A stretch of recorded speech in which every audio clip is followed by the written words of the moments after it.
जज़ाकल्लाह खैर। जी, कोई और सवाल हमारे नॉन मुस्लिम भाई से? ये सामने खड़े हुए हैं जी। नाम, प्रोफेशन? मेरा नाम राजेश कुमार है। मैं बाय प्रोफेशन डॉक्टर हूँ।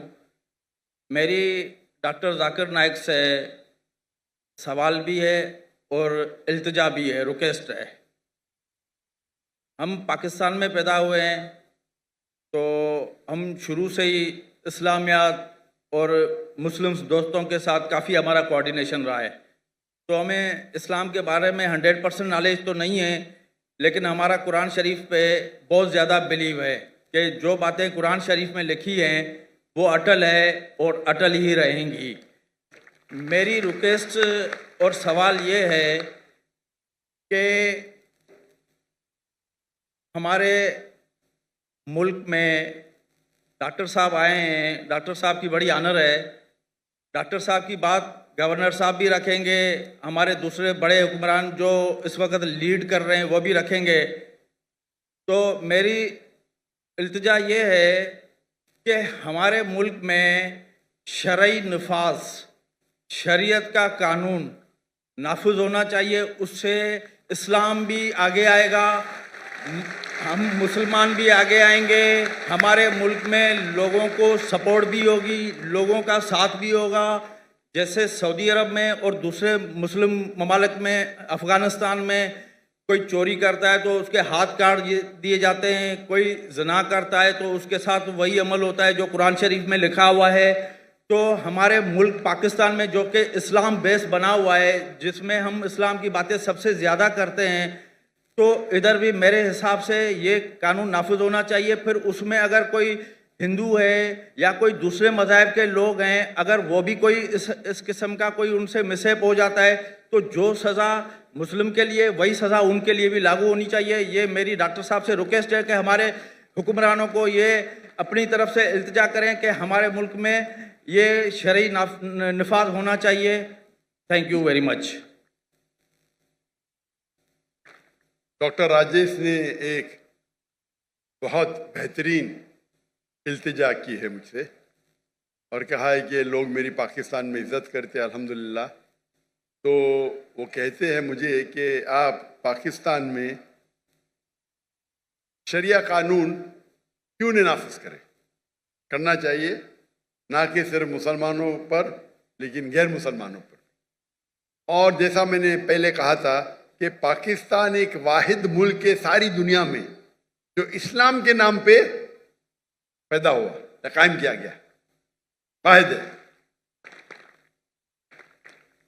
नाम भी है इस्लामिक रिपब्लिक ऑफ पाकिस्तान, वाहिद मुल्क जो इस्लाम के नाम पे अलहदा हुआ, अलग हुआ और सिर्फ बुनियाद डाली। और पाकिस्तान मतलब पाक जगह, स्तान मतलब जगह, पाक मतलब होली, पाकिस्तान। और थ्योरेटिकली जो मैं सुना हूं कि कुरान इज द कॉन्स्टिट्यूशन, जो कानून है कुरान का होना चाहिए।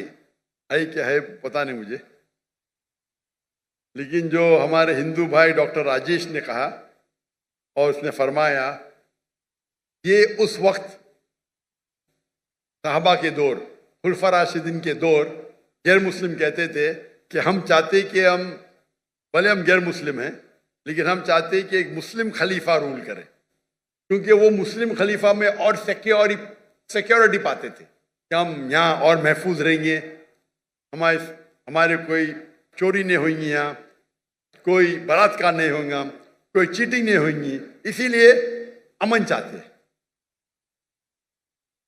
भाई साहब ने जो इल्तिजा की है मुझसे, मैं तो हमेशा नॉट पाकिस्तान जो भी हुक्मरान से मिलता हूँ तो अल्लाह ताला मेरा हिसाब किताब तो लेंगे ना। ये कौन है जाकिर भाई?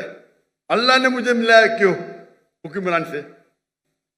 अल्लाह जब मिलाता है मुझे कोई हुक्मरान से, या कोई प्राइम मिनिस्टर हो या प्रेसिडेंट हो या मलिक हो या शेख हो, मैं पहले ये भापता हूं कि ये मेरे कितना करीब है, कितना करीब है। और क्योंकि ऐसी कुछ चीज कहना कि मुझे पता है 100% नहीं मानने वाला है, तो छोटी चीज कहो ना तो मानेगा। क्योंकि जब मैं मिलता हूं जो हेड्स ऑफ स्टेट से, माशाल्लाह हमारे वहाँ 50 से 85 से ज़्यादा तो मिल चुका हूं मैं, जो मुस्लिम ममालिक के है, गैर मुस्लिम ममालिक हेड्स ऑफ स्टेट से भी मिला हूं मैं। अल्लाह ने मुझे नवाजा है, मैं कुछ नहीं, मैं नाचीज हूँ। तो जब मिलता हूं तो अल्लाह ताला में हिसाब किताब लेंगे ना, मैंने तुझको मिला, तूने किया क्या, बराबर कि नहीं। तो ये मुझे एज अ दाई मुझे देखना चाहिए वो उसके नजदीक मेरी इज्जत कितनी, और बेस्ड ऑन इज्जत मैं रिकमेंडेशन देता हूं। मैं एक मिसाल दूंगा आपकी जवाब पूरा करने के पहले। जो गैम्बिया के प्रेसिडेंट थे डॉक्टर याहिया जामे, उनने मुझे एक इनविटेशन दिया था, दावत दी थी 2014 में। मैं बोला गैम्बिया, ये गैम्बिया का नाम तो सुना ही नहीं मैंने, ज़ैम्बिया पता, गैम्बिया क्या है। मैंने बोला मैनेजर चेक करो भाई ये कंट्री है क्या नहीं। तो बोला छोटी कंट्री है वेस्ट अफ्रीका में, छोटी सी, जिसकी पॉपुलेशन 2 मिलियन है। तो बोला हाँ डॉक्टर साहब है कंट्री। तो मैंने बोला अच्छा मैं आता हूं। जैसा मैं गया वहां, डॉक्टर याहिया जामे वो कहने लगे कि मैं पहले आपसे माफी मांगता हूं। क्यों? मैंने बिना परमिशन आपका पीस टीवी जामिया में सब जगह ऑन कर दी। मैं बोला माफी क्या, मैं तो आपके लिए दुआ करूंगा, मेरे कॉपीराइट नहीं हमारे पास। पहले 90% थी गैम्बिया की मुस्लिम पॉपुलेशन, अभी 95% हो गई।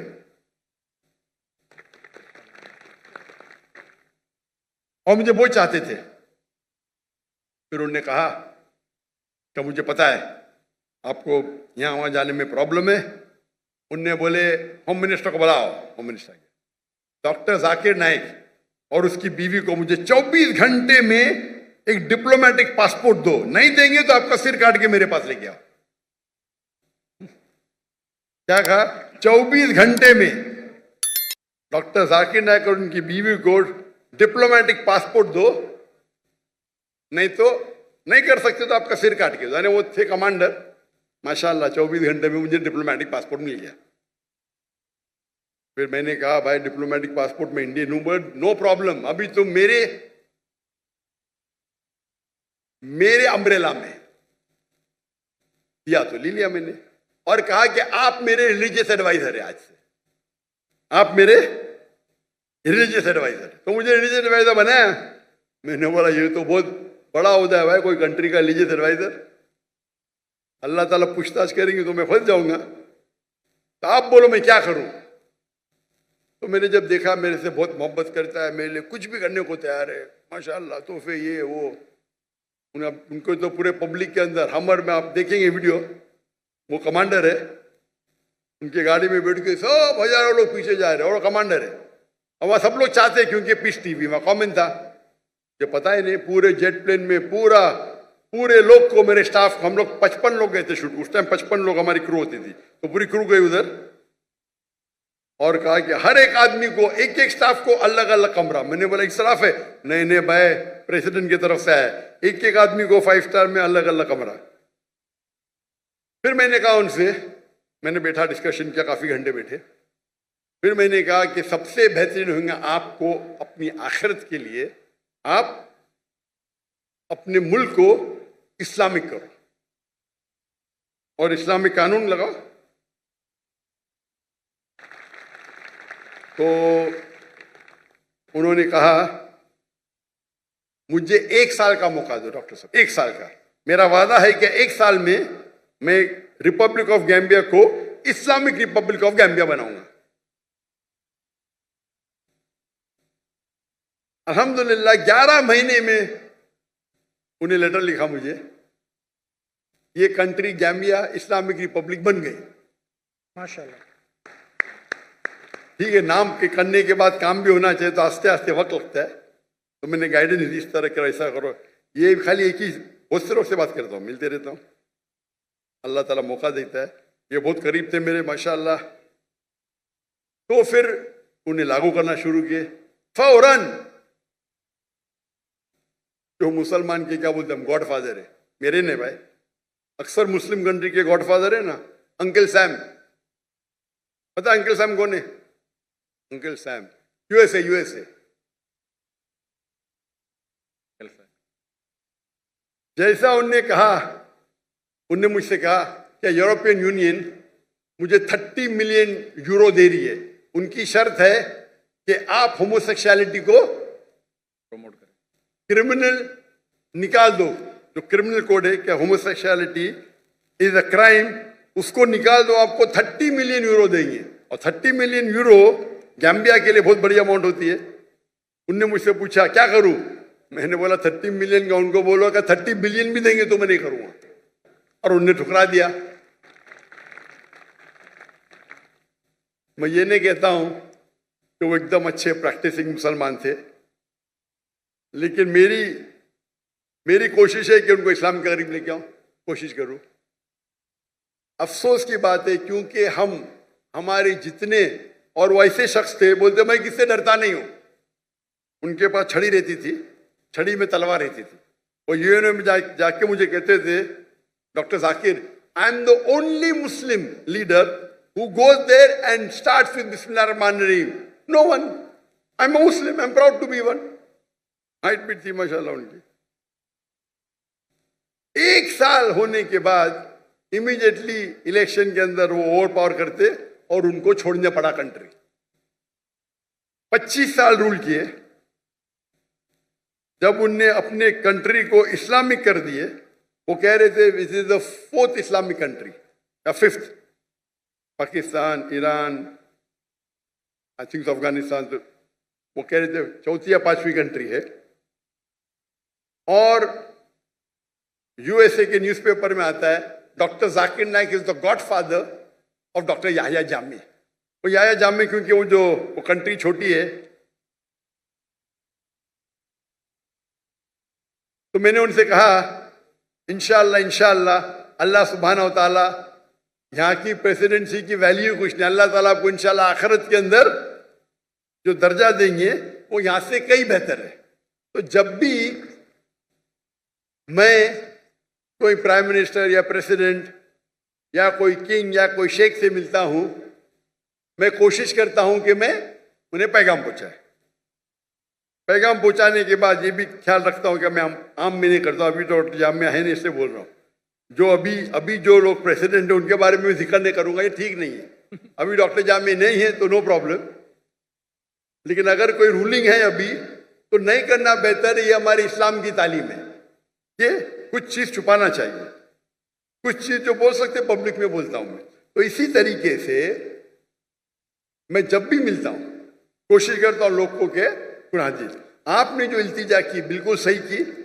और मैं पब्लिक के सामने कहता हूं कि पाकिस्तान में ने सारे मुसलमान मुल्क ने गैर मुसलमान मुल्क में भी मेरे हिसाब से शरिया लागू होना चाहिए।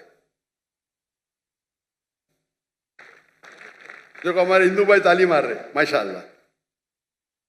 आप चाहे या ना चाहे, मैं चाहूं या नहीं चाहूं, कुरान मजीद में अल्लाह ताला ऑलरेडी फरमाते हैं 3 जगह, सूरह तौबा सूरह नंबर 9 आयत नंबर 33, सूरह फतह सूरह नंबर 48 आयत नंबर 28 और सूरह सफ सूरह नंबर 61 आयत नंबर 9 में अल्लाह ताला फरमाते हुवल्लज़ी अरसला रसूलहु बिल हुदा वद्दीनुल हक लियुज़हिरहु अला दीन कुल्ले। क्या अल्लाह ने अपने आखिरी पैगंबर मोहम्मद सल्लल्लाहु अलैहि वसल्लम को भेजा दीनुल हक के साथ, ताकि वो सारे मज़ाहिब कुल, चाहे वो क्रिश्चियनिटी हो, जुडाइज्म हो, हिंदुइज्म हो, बुद्धिज्म हो, एथियज्म हो, कम्युनिज्म हो, सोशलिज्म हो, कुल्ले मास्टर देम ऑल वलौ करियल मुश्रिकून।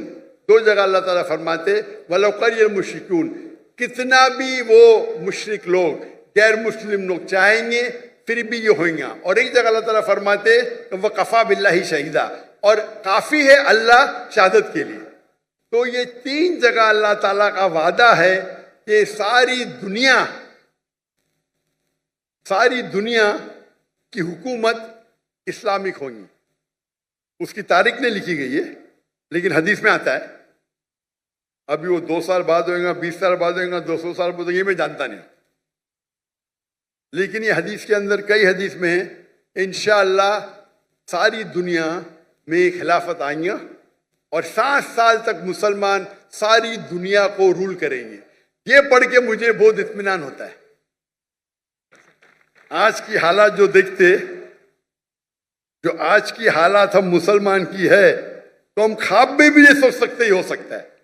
अल्लाह के रसूल की हदीस है कि अल्लाह ताला फरमाते एक वक्त आएगा जब मुसलमान पे सब लोग झपटेंगे। तो साहबा पूछते क्या उस वक्त मुसलमान कम होंगे? तो अल्लाह के रसूल फरमाते नए, मुसलमान बहुत तादाद में रहेंगे लेकिन झाग की तरह रहेंगे, फ्रॉथ, उनकी कोई वैल्यू ही नहीं। तो आज हम देखते मुसलमान 25% है, 2 बिलियन से ज्यादा, वैल्यू नहीं कुछ, क्योंकि हम कुरान को छोड़ चुके हैं। कुरान पे अमल नहीं करते अक्सर लोग, मुमालिक नाम में रहेंगे लेकिन काम से नहीं है। तो अगर हम कुरान और हदीस पे चले और जैसे आपने इल्तिजा की कि शरिया लॉ होना चाहिए, मैं भी जानता हूं, सिविल एंड क्रिमिनल बोथ, मेरी भी ख्वाहिश है पाकिस्तान में ने पूरे दुनिया में हो। अगर पूरे दुनिया में शरिया नाजिल होंगी तो इंशाअल्लाह अमन होगा। कौन आपको ब्लैकमेल नहीं करेगा, कौन आपको धमकी नहीं देगा, कोई टेररिस्ट बचेगा नहीं, आपको ना जिना में दिखेगा। और हदीस में आता है 7 साल तक पूरे दुनिया में अमन रहेगा। प्रॉब्लम ये है हम मुसलमानों में, कम कहते हैं मुस्लिम है, शरिया है या, लेकिन अमल नहीं करते। इसीलिए आप देखेंगे कि कौन जिम्मेदार इसका, कौन जिम्मेदार? पाकिस्तान में कौन जिम्मेदार? कौन जिम्मेदार है पाकिस्तान में? कौन? पब्लिक, सब हैं, सब इन्वॉल्व हैं। माशाअल्लाह, आप नहीं लेकर करके इनको लेके आए ना।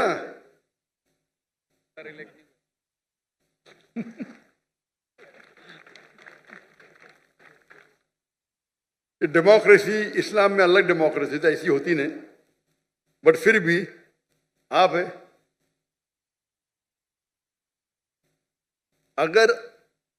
अगर आप चाहे कि वो लोग आए जो इस्लाम को कायम करे, अभी के लोग भी कायम करना चाहते हो मुझे पता नहीं, आप लोग अगर करेंगे, आप चाहेंगे तो हो सकता है, आप नहीं चाहते होंगे, आपकी गलती है।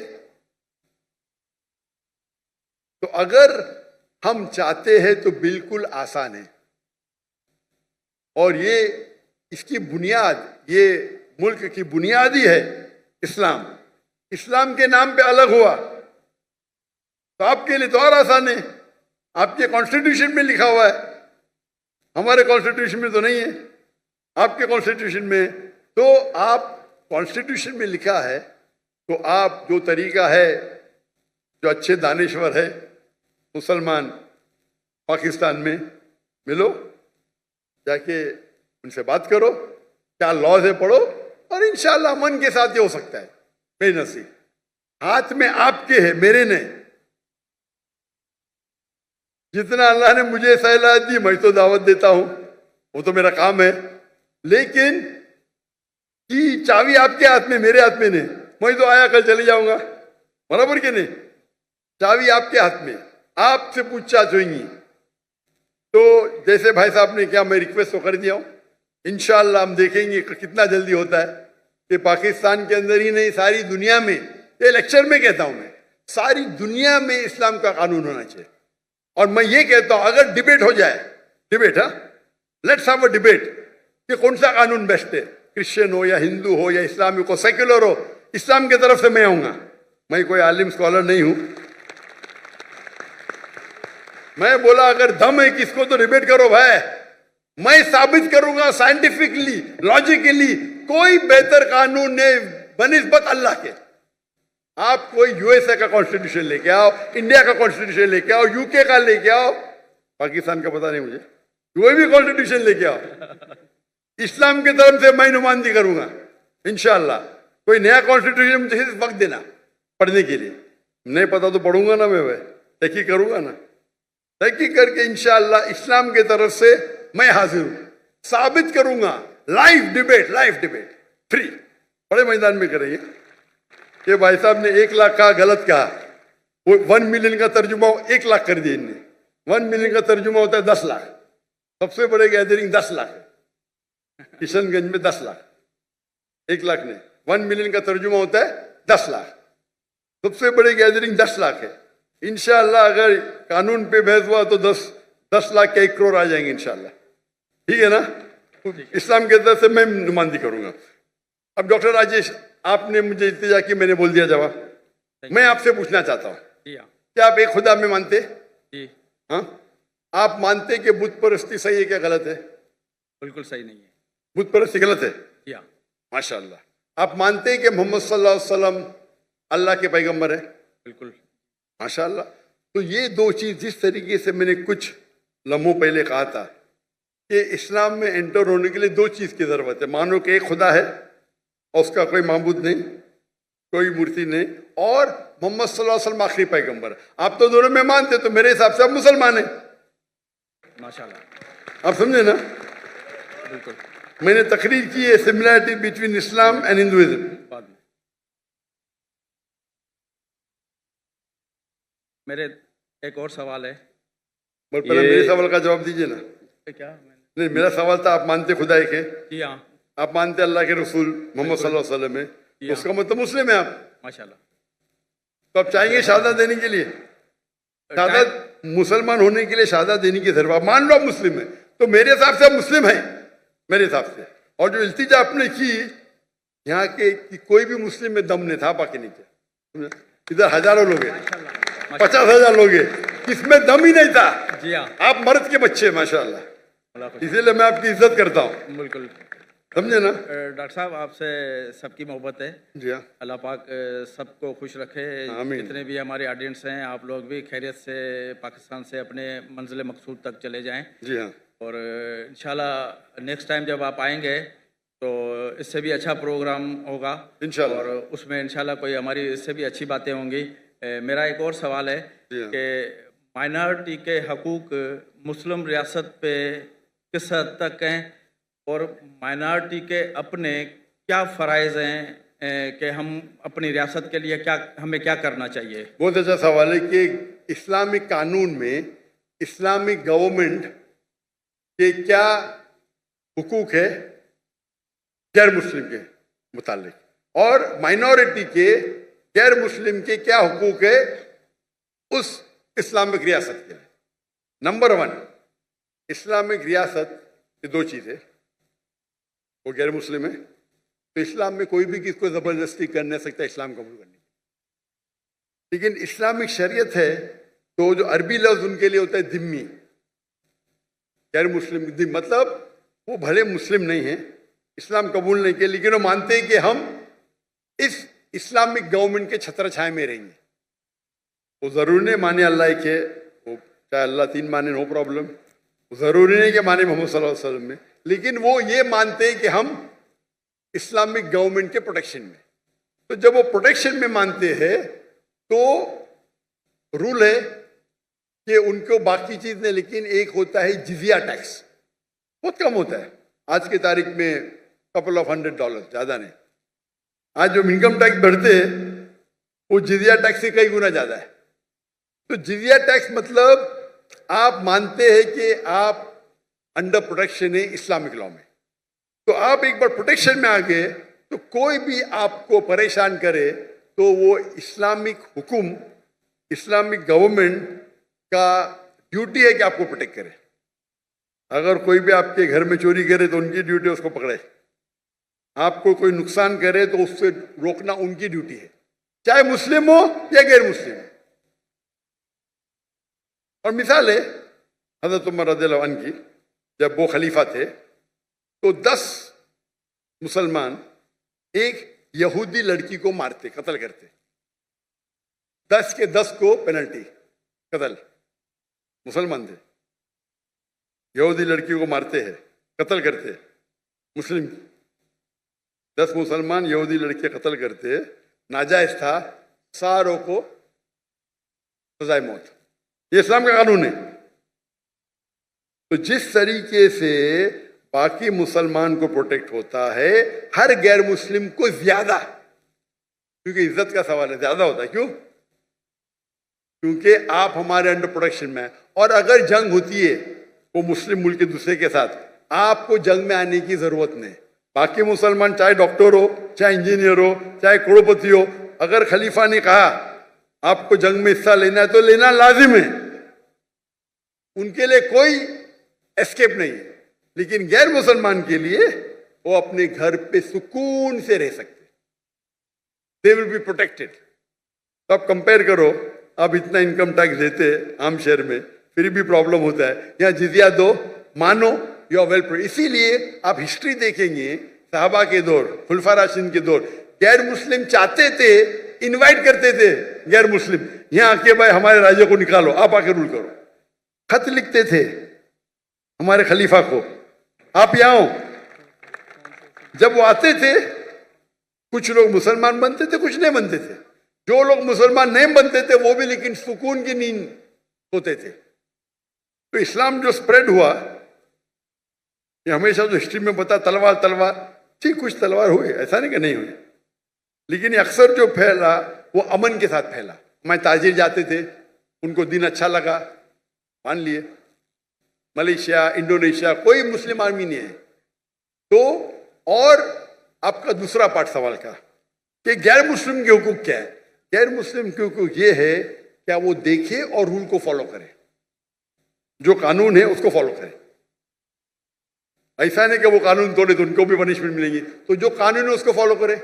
ये देखे कि वो कोई भी इस्लामिक चीज के खिलाफ ना बात करे, नहीं माने नो प्रॉब्लम, लेकिन आगे अगर नारे लगाए गए इनके खिलाफ उनके तो ये गलत है, तो आपको रूल्स फॉलो करना चाहिए। आप महफूज है, आप अपना ईमान रख सकते हैं, ईमान बदलने की जरूरत नहीं है।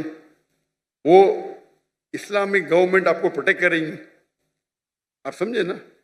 तो मुझे पता है कि जब बांग्लादेश में लास्ट मंथ कुछ मुसलमान हिंदू टेम्पल को अटैक किए, और बांग्लादेश में मेरी बहुत फॉलोइंग है, तो इमीडिएटली मैंने मैसेज दिया कि हिंदू टेम्पल को अटैक करना गलत है।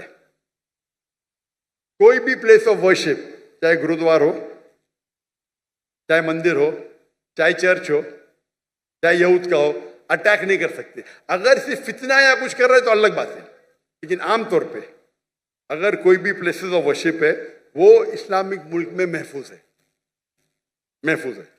तो ये इस्लामिक कानून है, आप समझे ना। तो इन आप जितने भी रिलीजन देखेंगे, आप पास्ट में देखो क्रूसेडर्स ने क्या किए, कितने लोग का कत्ल किए। तो आप इस्लामिक देखेंगे, कुछ लोग अच्छे मुस्लिम नहीं थे, लाइक मोहम्मद बिन गजनवी, उनने काफी टेम्पल को लूटा, लेकिन मस्जिद को भी लूटा। वो लुटेरा था, मुस्लिम नहीं था, वो डाकू था, मुस्लिम नहीं था, आप समझे ना। तो हमारी हिस्ट्री बुक में लिखे टेम्पल लूटा, अरे भाई मस्जिद को भी लूटा उसने, आप समझे ना। तो हमारे पास बैड एपल्स भी है, लेकिन नहीं तो आप तारीख को पढ़ेंगे तो मुस्लिम रूल में सब लोग खुश थे। आपको पता है जब मुगल ने इंडिया को रूल किया, मुगल ने जब इंडिया को रूल किया, इंडिया को कहते थे सोने की चिड़िया, और पाकिस्तान भी इंडिया के साथ था, एक देश था, बराबर। 800 साल, 1000 साल जब मुगल ने उन्हें आके रूल किए, उनने इंडिया को बढ़ाया, अमीर बनाया। दुनिया का 25% जीडीपी सिर्फ हिंदुस्तान था, एक शहर, पॉपुलेशन भी कम थी। जब ब्रिटिशर्स आए क्या किए, लूटे इंडिया की शहर, पूरी दौलत को लेके गए, कोहिनूर हीरा लेके। मुगल जब आए तो इंडिया को अपना घर बनाए, हिंदू के साथ भाईचारा था, कंट्री इकोनॉमी बढ़ी, सब लोग पावरफुल थे। जब ब्रिटिशर्स आके लूटे तो ब्रिटिशर्स ने पूरी दौलत लेके गए, हमको गुलाम बनाए, हमारे में हम तफर्रुक पैदा किए, डिवाइड एंड रूल। आज की गवर्नमेंट यूके को तारीफ करती है और मुस्लिम को गाली देती है। जिसने हिंदुस्तान शहर को इतना ऊपर किया उसको गाली देती है, और जिसने लूटा उसकी तारीफ करती है, उसकी चाटती है। इसके ऊपर एक हिंदू शशि तरूर, वो पहले मिनिस्टर था, मेरा दोस्त भी है माशाल्लाह, उसने किताब लिखी इंडिया अंडर ब्रिटिश रूल, ऐसे टॉपिक ऐसा कुछ था, और वहां साबित किया कि जो मुसलमान इंडिया में है, इंडिया को अपना घर बनाए, इंडिया को दुनिया का सबसे ताकतवर मुल्क बनाए, सबसे रिचेस्ट मुल्क बनाए। ब्रिटिश ने लूट लिए, गरीब बना दिए एकदम। और लोग को, और ब्रिटेन में उनके किताब में सिखाया जाता है Britishers go out and educate the people. झूठ लिखते हैं लोग, झूठ लिखते, चोरी करते जाके बाहर, गुलाम बनाते लोग को और बोलते हम उनको फायदे के लिए जा रहे हैं। जब ऑपोजिशन आया तो जाते जाते भी देश के 2 टुकड़े कर दिए, तीन टुकड़े कर, डिवाइड एंड रूल। तो जो आपका सवाल है कि इस्लामिक लॉ के अंदर गैर मुस्लिम सबसे ज्यादा महफूज है, इंशाल्लाह आपसे भी इंशाल्लाह करूंगा। तो मेरे नजदीक तो आप मुसलमान हैं, जरूरी नहीं कि पब्लिक के सामने बोलना, लेकिन बोलेंगे तो इंशाल्लाह अमल और अच्छी तरीके से कर सकेंगे। तो उसका इंतजार करूंगा मैं इंशाल्लाह। जज़ाकल्लाह, शुक्र।